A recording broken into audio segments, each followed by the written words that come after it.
Hello everybody, I'm Davagato, and today we're going to be talking about Deltarune.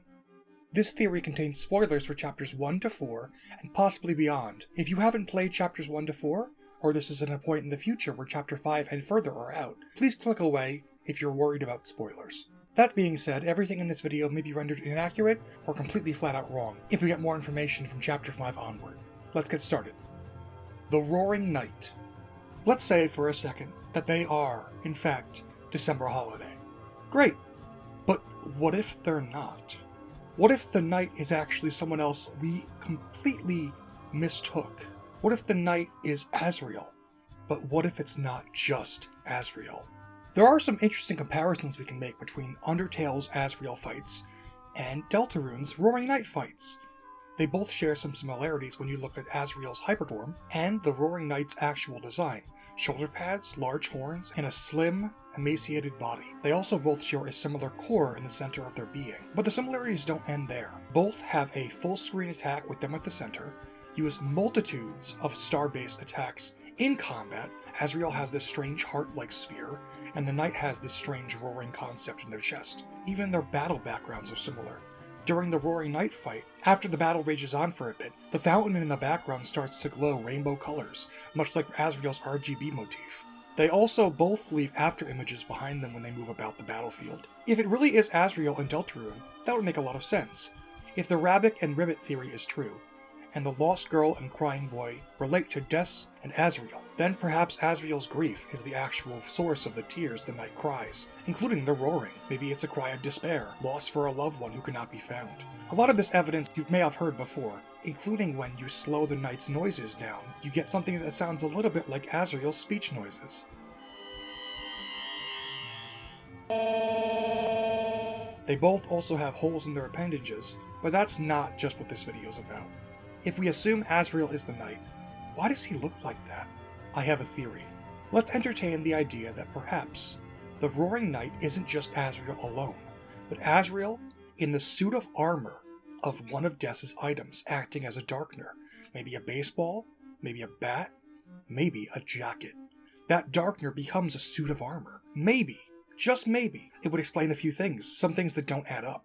If the Roaring Knight is a Darkner, how can they exist in the light world? How can they be strong enough to carry and fight back Undyne, resisting their capture? In both worlds. They have to be strong and fast, someone who can exist in both realms easily. A Darkner wouldn't work as far as we understand, but a Lightner with a Darkner together? Azriel in the light world, carrying a belonging of Des, such as a baseball, a cap, a bat, or even a jacket, would explain so much.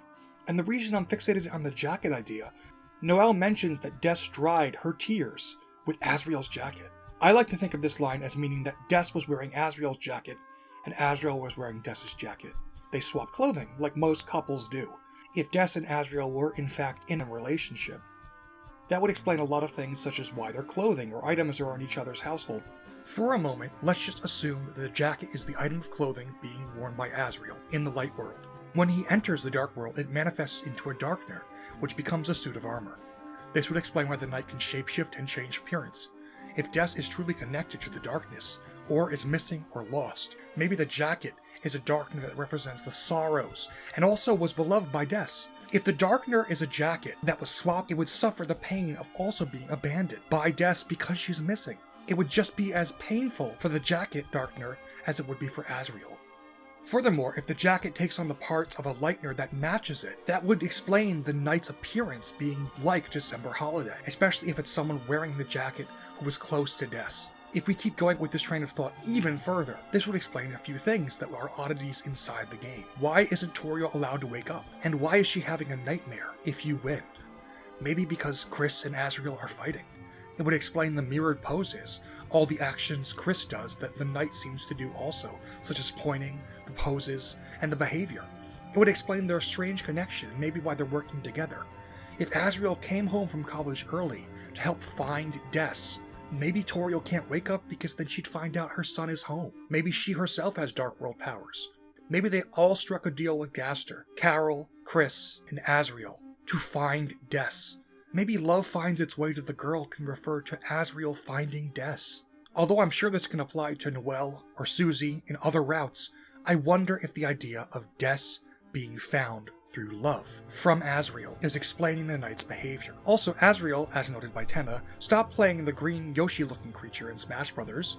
And started playing the Fire Sword Magician. Could this also symbolize the jacket and Azriel's union as a creature together, the Roaring Knight, working as a suit of armor and lightner to locate Des and stop her from being lost? Also, when Tenna says, "How wonderful, the family's all together again," does he know? If Azriel is the knight, then this line has a double meaning.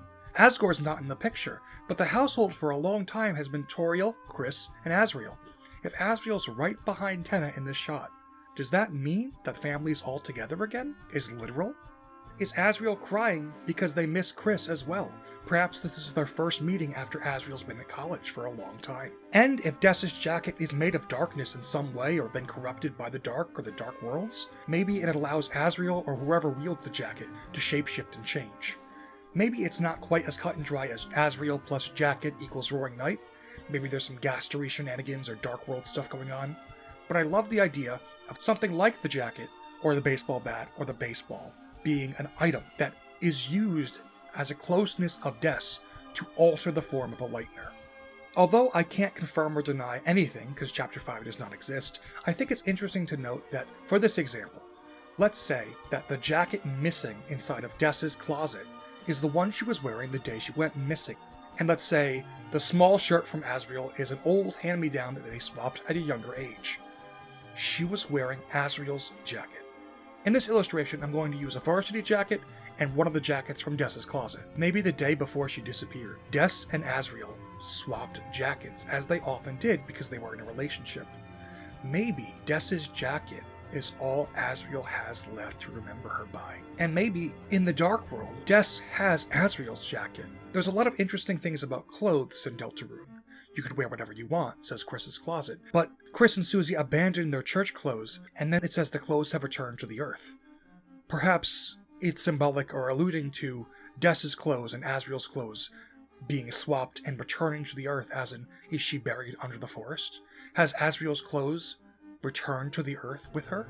If she really is gone and dead, does Azriel have the last piece of clothing she would have ever worn? Now, this idea has a lot of holes. It doesn't explain why we can see through the chest of the Roaring Knight, or why the Roaring Knight's body is so contorted. Maybe Azriel is somehow helping this Darkner, or maybe this Darkner is being controlled from far away. Or maybe somehow, through some sort of Dark World magic, Azriel's form can be altered by the jacket, changing shape and allowing for strange powers. We have no idea why the Roaring Knight is able to switch forms, or why their body becomes hazy when they're defeated. If it is some sort of suit of armor, based on the jacket or the item, if it is some sort of Darkner suit of armor, then wouldn't that mean that in this very moment, that Darkner would dissipate, and Azriel would be shown to everyone, and the plan would be busted? If Azriel was to be seen as the Roaring Knight, everything would be thrown into chaos. So perhaps the Roaring Knight retreated simply because they couldn't give away their identity. A Darkner being able to affect the properties of a lightner would be an interesting concept, and it would probably hurt like heck. That might explain the roaring.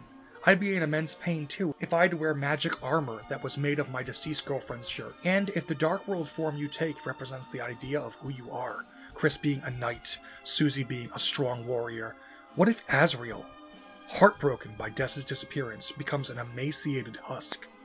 What if the entire idea of Azriel in the Dark World is he's lifeless and sad and lonely, just like Des, and that jacket is the last thing he has? Both Azriel and the jacket are hollow without Des in their lives, and they have to find her. Or, the knight could just be Des. That's jacket theory. Thanks for listening.